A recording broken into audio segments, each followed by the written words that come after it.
லேவியர் அதிகாரம் 21. குருக்களின் தூய்மை. ஆண்டவர் மோசேயிடம் கூறியது: ஆரோனின் புதல்வரான குருக்களுக்கு சொல், அவர்களுள் எவனும் தன் இனத்தாரில் இறந்து போன ஒருவராலே தன்னை தீட்டுப்படுத்த வேண்டாம். தனக்கு இரத்த உறவான தாய், தந்தை, மகன், மகள், சகோதரன், மணமாகாமல் தன்னுடன் வாழ்ந்த கன்னியான சகோதரி ஆகியவர்களை தவிர வேறு எவராலும் திருமணத்தால் உறவானவர் உட்பட தன்னை தூய்மை கேட்டிற்கு உட்படுத்தி தீட்டுப்பட வேண்டாம். அவர்கள் தலையை மொட்டையடித்து கொள்ளாமலும், தாடியின் ஓரங்களை வெட்டி கொள்ளாமலும், உடலை கீறிக்கொள்ளாமலும் இருப்பார்கள். அவர்கள் தங்கள் கடவுளின் பெயரை கெடுக்காமல் அவருக்கு ஏற்ற தூயோராய் இருப்பார்கள். ஆண்டவரின் பலியான தங்கள் கடவுளின் அப்பத்தை செலுத்துவதால் அவர்கள் தூய்மையாய் இருக்க வேண்டும்.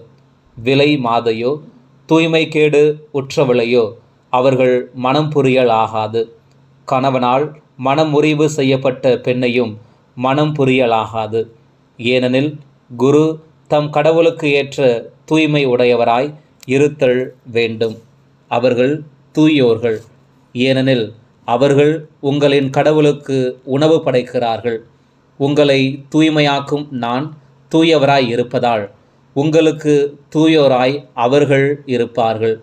குருவின் மகள் வேசியானால் அவள் தன் தந்தைக்கு தூய்மை கேட்டை ஏற்படுத்துகிறாள்.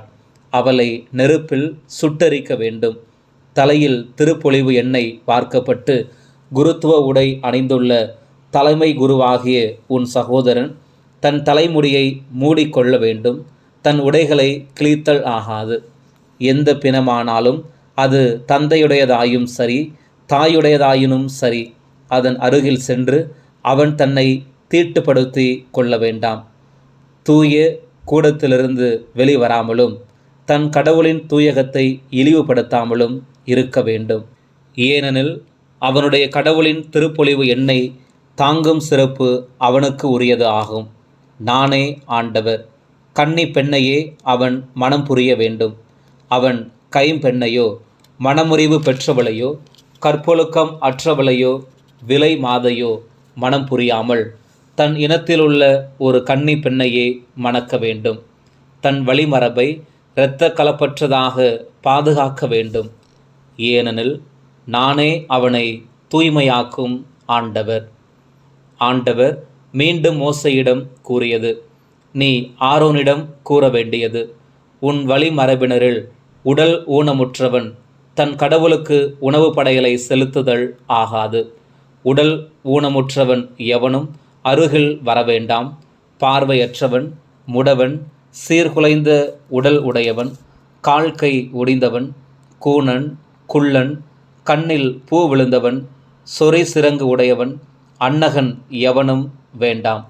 குருவான ஆரோனின் வழிமரபில் உடல் ஊனமுற்ற எவனும் ஆண்டவரின் நெருப்பு பலியை செலுத்த அருகில் வரவேண்டாம். மேலும் உடல் ஊனம் அவனுக்கு இருப்பதால் அவன் தன் கடவுளின் உணவு படையலை செலுத்தவும் வரக்கூடாது. தன் கடவுளின் தூய அப்பத்தை அவன் உண்ணலாம். ஆனால் தொங்கு திரை அருகில் வரவேண்டாம். பீடத்தை அணுக வேண்டாம். ஏனெனில் அவன் உடலில் குறைபாடு உள்ளது. என் தூயகத்தை இழிவுபடுத்த வேண்டாம். ஏனெனில் நான் அவர்களை தூய்மையாக்கும் ஆண்டவர். மோசே இவற்றை ஆரோனிடமும் அவர் புதல்வரிடமும் இஸ்ரேல் மக்கள் அனைவரிடமும் கூறினார். லேவியர் அதிகாரம் 22. காணிக்கைகளின் தூய்மை. ஆண்டவர் மோசேயிடம் கூறியது: இஸ்ரேல் மக்கள் எனக்கு நேர்ச்சையாக செலுத்தும் தூய பொருள்களால் ஆரோனும் அவன் பிள்ளைகளும் என் திருப்பெயரை இழிவுபடுத்தாதபடி எச்சரிக்கையாய் இருக்க வேண்டும் என்று அவர்களிடம் கூறு. நானே ஆண்டவர். அவர்களிடம் நீ கூற வேண்டியது: உங்கள் வழிமரபினருள் எவனும் தீட்டுப்பட்டிருந்து இஸ்ரேல் மக்கள் நேர்ச்சையாக செலுத்தும் தூய பொருள்களின் அருகில் வந்தால் அவன் என் முன் இராதபடி அழிவான். நானே ஆண்டவர். ஆரோன் குடும்பத்தினரில் தொழுநோயாளியோ விந்து ஒழுக்கு உடையவனோ இருந்தால் குணமாக மட்டும் அவன் தூய பொருள்களை உண்ண வேண்டாம். பிணத்தால் தீட்டானதை தொட்டவனும் விந்தொழுகியவனும் தீட்டு என ஒதுக்கிய ஊர்வனவற்றையோ தீட்டான மனிதரையோ தொட்டவனும் மாலை வரை தீட்டுடன் இருப்பான். அவன் தூய பொருள்களை உண்ணாமல் தன் உடலை தண்ணீரால் கழுவ வேண்டும். கதிரவன் மறைந்த பின் தூய்மை அடைவான். அப்பொழுது அவன் தூய பொருள்களை உண்ணலாம். ஏனெனில் அது அவன் உணவு ஆகும். தானாய் செத்ததையும் பீறி கிழிக்கப்பட்டதையும் அவன் உண்டு தீட்டாக வேண்டாம். நானே ஆண்டவர். எனவே தூய்மையானதை தீட்டாக்குவதால் தங்கள் மேல் பாவத்தை சுமத்தி கொண்டு சாகாதவாறு நான் ஒப்படைத்தவற்றை அவர்கள் காப்பார்களாக. நானே அவர்களை தூயோராக்கும் ஆண்டவர். வேற்றினத்தார் எவரும் தூய பொருள்களை உண்ண வேண்டாம். குருவின் வீட்டிலுள்ள விருந்தினரும் கூலிக்காக வேலை செய்பவரும் தூய பொருளை உண்ண வேண்டாம். குருவின் பணம் கொடுத்து வாங்கிய அடிமையும் அவன் வீட்டில் பிறந்தவனும் குருவின் உணவை உண்ணலாம். குருவின் மகள் அந்நியனை மணமுடித்திருந்தால் தூய பொருள்களை உண்ண வேண்டாம். குருவின் மகள் கைம்பெண் ஆகி அல்லது மனவிலக்கு பெற்று குழந்தைகளற்ற நிலையில் திரும்பி வந்து இளமையிலிருந்து தன் தந்தையோடு வாழ்ந்தது போல வாழ்ந்தாளாயின் தந்தையின் உணவில் பங்கு பெறலாம். ஆனால் பொதுநிலையினர் எவரும் அதை உண்ணலாகாது. தூய பொருளை அறியாமல் உண்பவர் அப்பொருளின் விலையில் 1/5 பங்கை கூடுதலாக கொடுத்து தூய பொருளுடன் குருவுக்கு கொடுக்க வேண்டும். ஆண்டவருக்கு இஸ்ரேலர் நேர்ச்சையாக அளிக்கும் புனித பொருள்களை குருக்கள் இழிவுக்கு உள்ளாக்கக்கூடாது. அப்புனித பொருள்களை உண்டு இழிவுக்கு உள்ளாக்குவதால் அவர்கள் தண்டம் செலுத்தும் குற்றவழிக்கு ஆளாவார்கள். ஏனெனில் நானே அவர்களை தூய்மையாக்கும் ஆண்டவர். ஆண்டவர் மீண்டும் மோசேயிடம் கூறியது: ஆரோனிடமும் அவன் புதல்வரிடமும் இஸ்ரேல் மக்கள் அனைவரிடமும் நீ கூற வேண்டியது: இஸ்ரேலர் அல்லது இஸ்ரேலரிடையே தங்கியிருக்கும் அந்நியர் தங்கள் பொருத்தனைக்கேற்பவோ ஆர்வ மிகுதியாலோ எரிபலியாக செலுத்தும் காணிக்கை அவரவர் விருப்பப்படியே ஆடு, மாடு, வெள்ளாடு எவற்றிலேனும் பழுதற்ற ஓர் ஆணாய் இருப்பதாக. பழுதான எதையும் உங்களுக்காக செலுத்தலாகாது. அது ஆண்டவருக்கு உகந்தது அன்று. சிறப்பு பொருத்தனையோ தன்னார்வ காணிக்கையோ மாடுகளில் அல்லது ஆடுகளில் நல்லுறவு பலியாக செலுத்தினால் அது ஏற்கத்தக்கதாக அமைய மாசு மறுவற்றதாய் இருத்தல் வேண்டும். குருடு, ஊனம், நெறிவு, கழிசல் நோய், சொறி சிரங்கு முதலிய குறைபாடுள்ளவற்றை செலுத்தாமலும் அவற்றை ஆண்டவரின் பலிபீடத்தில் எரிபலியாக்காமலும் இருப்பீர்களாக. உறுப்பு ஒழுங்கற்ற ஆடோ மாடோ மகிழ்வு பலி ஆகலாம், ஆனால் அது பொருத்தனைக்கு ஏற்றதன்று. விதை நசுங்கினதையும் நொறுங்கினதையும் காயம்பட்டதையும் விதை அடிக்கப்பட்டதையும் ஆண்டவருக்கு நீங்கள் காணிக்கை ஆக்காமலும் உங்கள் நாட்டில் பலியிடாமலும் இருப்பீர்களாக. வேற்றின மக்களிடமிருந்து இத்தகையவற்றை வாங்கி உங்கள் கடவுளுக்கு உணவு படையலாக செலுத்தாதீர்கள். அவற்றில் கேடும் பழுதும் உள்ளன. அவை உங்கள் சார்பாக ஏற்றுக்கொள்ளப்பட மாட்டா. ஆண்டவர் மோசேயிடம் கூறியது: ஒரு கன்று, செம்மறி அல்லது வெள்ளாட்டுக்குட்டி பிறந்தால் 7 நாள் அளவும் தன் தாயிடம் அது இருக்கட்டும். 8ஆம் நாளிலிருந்து அது ஆண்டவருக்கு உரிய எரிபலியாக செலுத்தப்படுவதற்கு ஏற்புடையதாகும். பசுவையும் அதன் கன்றையும் அல்லது ஆட்டையும் அதன் குட்டியையும் ஒரே நாளில் பலியிட வேண்டாம்.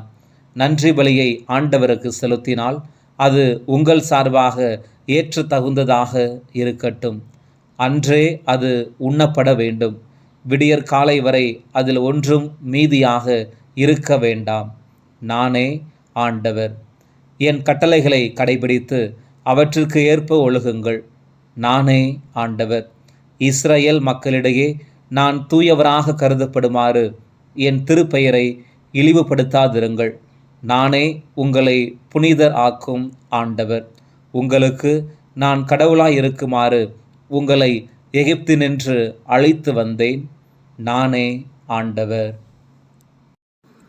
லேவியர் அதிகாரம் 23. சமய விழாக்கள். ஆண்டவர் மோசேயிடம் கூறியது: இஸ்ரேல் மக்களிடம் நீ இவ்வாறு கூறு: நீங்கள் சபையாக கூடி புனிதமாய் கடைபிடிக்க வேண்டிய ஆண்டவருக்குரிய விழா நாட்களாவன. 6 நாட்கள் நீங்கள் வேலை செய்யலாம். 7ஆம் நாளோ முழுமையாக ஓய்வெடுக்கும் நாள், புனித சபை கூடும் நாள். அன்று நீங்கள் ஒரு வேலையும் செய்யக்கூடாது. நீங்கள் வாழும் இடமெங்கும் அது ஆண்டவருக்கான ஓய்வு நாள் ஆகும். நீங்கள் சபையாக கூடி குறிப்பிட்ட நாள்களில் புனிதமாய் கடைபிடிக்க வேண்டிய ஆண்டவரின் விழா நாள்களாவன: பாஸ்காவும் புளிப்பற்ற அப்ப விழாவும். முதல் மாதம் 14ஆம் நாள் மாலை ஆண்டவருக்கான பாஸ்கா ஆகும். அந்த மாதம் 15ஆம் நாள் ஆண்டவருக்கான புளிப்பற்ற அப்ப விழா ஆகும். 7 நாள் புளிப்பற்ற அப்பங்களை உண்பீர்கள். விழாவின் முதல் நாள் சபை கூடும் புனித நாள் ஆகும். அன்று வேலை செய்யலாகாது. 7 நாளும் ஆண்டவருக்கு எரிபலி செலுத்த வேண்டும். 7ஆம் நாள் சபை கூடும் புனித நாள் ஆகும். அன்று வேலை செய்யலாகாது.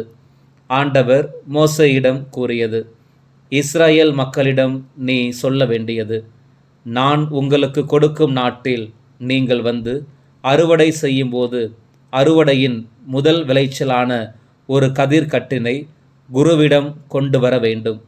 உங்கள் சார்பாக ஏற்றத்தக்கதாக குரு அந்த தானிய கதிர்கட்டினை ஓய்வு நாளுக்கு பின்வரும் அடுத்த நாளில் ஆண்டவரின் திருமுன் ஆரத்தி பலியாக கொடுப்பார். அதனை ஆராத்தியாக காட்டுகிற அன்று ஆண்டவருக்கு எரிபலியாக ஓராண்டான பழுதற்ற ஆட்டுக்குட்டி ஒன்றை செலுத்துங்கள். 20 படி அளவுள்ள மரக்காலில் 10 பங்கு மிருதுவான மாவை எண்ணெயில் பிசைந்து ஆண்டவர் விரும்பும் நறுமணமிக்க எரிபலியாக உணவு படையலை செலுத்துங்கள். 1/4 கலயம் அளவு திராட்சை பழ ரசத்தை நீர்ம படையலாக படையுங்கள். உங்கள் கடவுளின் காணிக்கையை நீங்கள் கொண்டு வரும் அந்த நாள் வரை அப்பமோ சுட்ட கதிரோ பச்சை கதிரோ உண்ணலாகாது. இது நீங்கள் வாழும் இடமெங்கும் உங்களுக்கு பின்வரும் உங்கள் வழிமரபினரும் கடைபிடிக்க வேண்டிய என்றும் உள்ள நியமம் ஆகும். அறுவடை விழா. ஆராத்தி பலியாக கதிர்கட்டினை கொண்டு வந்த ஓய்வு நாளின் மறுநாளிலிருந்து 7 வாரங்களை கணக்கிடவும். 7வது ஓய்வு நாளுக்கு மறுநாளான 50ஆம் நாளில் ஆண்டவருக்கு புது உணவு படையலை செலுத்துங்கள். நீங்கள் வாழும் இடங்களிலிருந்து 20 படி அளவுள்ள மரக்கால் மிருதுவான மாவில் 10 பகுதி எடுத்து புளிப்பேற்றி 2 அப்பங்களை சுட்டு அவற்றை ஆண்டவருக்கு முதற் பலனின் ஆரத்தி பலியாக கொண்டு வாருங்கள். இந்த அப்பத்துடன் ஓராண்டான பழுதற்ற 7 ஆட்டுக்குட்டிகளையும் 1 காளையையும் 2 ஆட்டுக்கிடாய்களையும் உணவு படையலோடும் நீர்ம படையலோடும் ஆண்டவருக்கு எரிபலியாக செலுத்துங்கள். இது ஆண்டவருக்கு உகந்த நறுமணமிக்க நெருப்பு பலியாக இருக்கும். வெள்ளாட்டு கிடாய்களில் 1 பாவம் போக்கும் பலியாகவும் ஓராண்டான 2 ஆட்டுக்குட்டிகளை நல்லுறவு பலியாகவும் செலுத்துங்கள். இந்த 2 ஆட்டுக்குட்டிகளை முதற் பலனான அப்பத்துடன் குரு ஆண்டவர் திருமுன் ஆராத்தி பலியாக்குவார். அவை ஆண்டவருக்கு தூயதான காணிக்கைகள் ஆகும். அவை குருவுக்கு உரியவை ஆகும். அந்நாளை திருப்பேரவை நாளாக அறிவியுங்கள். எத்தகைய வேலையும் அன்று செய்யலாகாது. இது நீங்கள் வாழும் இடமெங்கும் உங்கள் தலைமுறை தோறும் கடைபிடிக்க வேண்டிய என்றும் உள்ள நியமம் ஆகும்.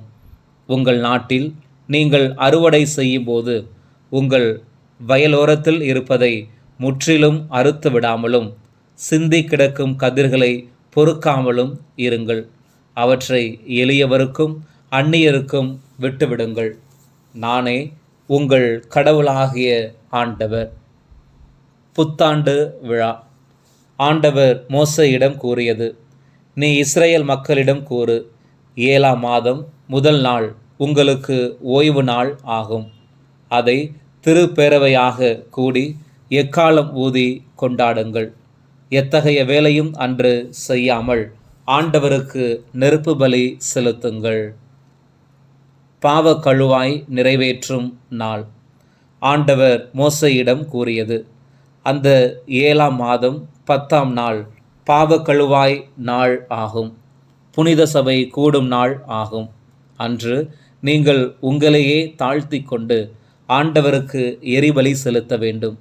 அந்த நாளில் எத்தகைய வேலையும் செய்யாதீர்கள்.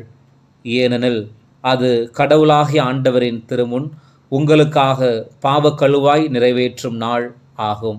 அந்த நாளில் தம்மை தாழ்த்தி கொள்ளாத எந்த மனிதரும் தம் இனத்தில் இராதபடி அழிக்கப்படுவார். அந்த நாளில் யாரேனும் ஏதாவது வேலை செய்தால் அவரை அவர் இனத்திலிருந்து அழித்து விடுவேன். நீங்கள் எந்த வேலையும் செய்யக்கூடாது. இது உங்கள் தலைமுறை தோறும் நீங்கள் வாழும் இடங்கள் எல்லாம் பின்பற்ற வேண்டிய என்றும் உள்ள நியமம் ஆகும். அன்று உங்களுக்கு முழுமையான ஓய்வு நாள். அன்று உங்களை தாழ்த்தி கொள்ள வேண்டும். அந்த மாதத்தின் 9ஆம் நாளினை மாலை முதல் மறுநாள் மாலை வரை ஓய்வு நாளாக கடைபிடிக்க வேண்டும். கூடார விழா. ஆண்டவர் மோசேயிடம் கூறியது: நீ இஸ்ரேல் மக்களிடம் கூற வேண்டியது: 7ஆம் மாதம் 15ஆம் நாளன்று ஆண்டவரின் கூடார விழா தொடங்குகின்றது. அது 7 நாள்கள் தொடரும். முதல் நாள் திருப்பேரவை கூடும் நாள். அன்று எத்தகைய வேலையும் செய்ய வேண்டாம். 7 நாள்களும் ஆண்டவருக்கு நெருப்பு பலி செலுத்துங்கள். 8ஆம் நாளன்று திருப்பேரவை கூடும். அன்றும் ஆண்டவருக்கு நெருப்பு பலி செலுத்துங்கள். அது நிறைவு நாள். அன்று எத்தகைய வேலையும் செய்யலாகாது. ஓய்வு நாளில் ஆண்டவருக்கு செலுத்தும் காணிக்கைகள், நேர்ச்சைகள், தன்னார்வ பலிகள் தவிர அந்தந்த நாளுக்கு ஏற்ப எரிபலி, உணவு படையல், இரத்த பலி, நீர்ம படையல் முதலிய பலிகளை செலுத்தத்தக்கதாகவும் சபையாய் கூடி அந்தந்த நாளை புனிதமாய் கடைபிடியுங்கள். இவையே நீங்கள் கொண்டாட வேண்டிய விழாக்கள் ஆகும். நிலத்தின் பலனை சேகரிக்கும் 7ஆம் மாதம் 15ஆம் நாள் ஒரு விழா ஆகும். அது 7 நாள் கொண்டாடப்பட வேண்டும். முதல் நாளும் 8ஆம் நாளும் ஓய்வு நாள்கள். முதல் நாள் கவர்ச்சிகரமான மரங்களின் பழங்களையும் பேரிச்ச ஓலைகளையும் பசுமையான தளிர்களையும் அலரி இலைகளையும் கொண்டு வந்து ஆண்டவர் திருமுன் மகிழ்ந்திருங்கள். ஆண்டுதோறும் 7 நாள் இவ்விழா கொண்டாடப்பட வேண்டும். 7ஆம் மாதத்தில் அது கொண்டாடப்பட வேண்டும். இது நீங்கள் தலைமுறை தோறும் கடைபிடிக்க வேண்டிய என்றும் உள்ள நியமம் ஆகும். 7 நாள்கள் கூடாரங்களில் குடியிருங்கள். இஸ்ரேலில் பிறந்த யாவரும் அவ்வாறே கூடாரங்களில் குடியிருக்க வேண்டும். இஸ்ரேலரை எகிப்திலிருந்து நான் கொண்டு வந்தபோது அவர்கள் கூடாரங்களில் வாழ்ந்தார்கள் என்பதை இதன் மூலம் உன் வழிமரபினர் அறிந்து கொள்வர். நானே உங்கள் கடவுளாகிய ஆண்டவர். இவ்வாறு மோசே ஆண்டவருடைய விழாக்களின் வரலாற்றை இஸ்ரேல் மக்களுக்கு எடுத்துரைத்தார். லேவியர் அதிகாரம் 24. விளக்குகளை பேணுதல். ஆண்டவர் மோசேயிடம் கூறியது: எப்போதும் விளக்கு எரிந்து கொண்டிருக்க பிழிந்த தூய்மையான ஒலிவ எண்ணெயை உன்னிடம் கொண்டு வர இஸ்ரேல் மக்களுக்கு கட்டளையிடு. சந்திப்பு கூடாரத்தில் உடன்படிக்கை திரைக்கு வெளியே மாலை முதல் காலை வரை ஆரோன் அதை எப்போதும் ஆண்டவருக்கு முன் எரிந்து கொண்டிருக்க செய்ய வேண்டும். இது உங்கள் வழிமரபினருக்கு என்றும் உள்ள நியமம் ஆகும். ஆண்டவர் திருமுன் இருக்கும் பசும்பொன் விளக்கு தண்டின் மேலிருக்கிற கிளை விளக்குகளை எப்போதும் எரிய விட வேண்டும். கடவுளுக்கான அப்ப படையல். மிருதுவான மாவில் 12 அப்பங்களை நீ சுட வேண்டும். ஒவ்வொரு அப்பமும் 20 படி அளவுள்ள மரக்காலில் 2 பங்கு மாவினால் செய்யப்பட வேண்டும். அவற்றை நீ ஆண்டவர் திருமுன் பசும்பொன் மேசையில் அடுக்குக்கு 6 வீதம் 2 அடுக்காக வைக்க வேண்டும். ஒவ்வொரு அடுக்கிலும் தூய்மையான வாசனை பொடி தூவ வேண்டும். அது அப்பத்திற்கு மாற்றான நினைவு சின்னமாய் இருக்கும் ஆண்டவருக்குரிய நெருப்பு பலி ஆகும். அப்பம் என்றும் உள்ள உடன்படிக்கையாய் இருக்கும். இந்த அப்பங்களை இஸ்ரேல் மக்களிடமிருந்து பெற்று ஓய்வு நாள் தோறும் ஆண்டவரின் திருமுன் அடுக்கி வைக்க வேண்டும். அவை ஆரோனுக்கும் அவன் மைந்தருக்கும் உரியவை. அவற்றை தூயகத்திலேயே உண்ண வேண்டும். ஏனெனில் அவை ஆண்டவரின் நெருப்பு பலிகளில் தூயவற்றிலும் தூயவை. அவை அவர்களுக்கு சேர வேண்டிய உரிமை ஆகும். நேர்மையான தண்டனைக்கு எடுத்துக்காட்டு. இஸ்ரேல் இனத்து பெண்ணுக்கும் எகிப்திய ஆணுக்கும் மகனாக பிறந்த ஒருவன் இஸ்ரேல் மக்களோடு வந்திருந்தான். அவனுக்கும் இஸ்ரேல் ஆண் ஒருவனுக்கும் பாலை நிலத்தில் சண்டை ஏற்பட்டது. இஸ்ரேல் பெண்ணின் மகன் ஆண்டவரின் திருப்பெயரை இகழ்ந்தான். எனவே அவனை மோசேயிடம் கொண்டு வந்தனர். அவன் தாயின் பெயர் செலோமித்து. அவள் தான் குலத்தை சார்ந்த திப்ரியின் மகள். ஆண்டவரின் திருவுளம் அவர்களுக்கு வெளிப்படுத்தப்படும் வரை அவனை காவலில் வைத்தனர். அப்போது ஆண்டவர் மோசேயிடம் கூறியது: இகழ்ந்தவனை குடியிருப்பு எல்லைக்கு வெளியே கொண்டு சென்று அவனது பழிப்புரையை கேட்டவர்கள் எல்லாரும் தங்கள் கைகளை அவன் தலையில் வைக்கட்டும். பின்னர் சபை அனைத்தும் அவனை கல்லால் எறிந்து கொள்ள வேண்டும். எவனாகிலும் கடவுளை இகழ்ந்தால் அவன் தன் பாவத்தை சுமப்பான் என இஸ்ரேல் மக்களிடம் சொல். ஆண்டவரின் திருப்பெயரை இகழ்பவன் கொலை செய்யப்படுவான். சபையார் கல்லால் எறிவர். அந்நியனோ நாட்டினனோ எவன் எனினும் திருப்பெயரை இகழ்கிறவன் கொல்லப்படுவான். மனிதரை கொல்பவன் கொலை செய்யப்படுவான். விலங்குகளை கொல்பவன் விலங்குக்கு விலங்கு திரும்ப கொடுக்க வேண்டும். தனக்கு அடுத்திருப்பவருக்கு ஒருவன் காயம் விளைவித்தால் அவனுக்கும் அப்படியே செய்யப்படும். முறிவுக்கு முறிவு, கண்ணுக்கு கண், பல்லுக்கு பல், இது போன்றே காயம் விளைவித்தவனுக்கும் செய்யப்படும். விலங்கை கொன்றால் பதிலாக வேறொன்றை கொடுக்க வேண்டும். மனிதரை கொன்றால் அவன் கொல்லப்பட வேண்டும். அயலாருக்கும் நாட்டினருக்கும் ஒரே விதமான நியாயம் வழங்க வேண்டும். ஏனெனில் நானே உங்கள் கடவுளாகிய ஆண்டவர். அப்படியே இறைவனை இகழ்ந்தவனை குடியிருப்பு எல்லைக்கு வெளியே கொண்டு போய் அவனை கல்லால் எறியுமாறு மோசே கட்டளையிட்டார். ஆண்டவர் மோசேயிடம் கூறியபடி அவர்கள் செய்தார்கள்.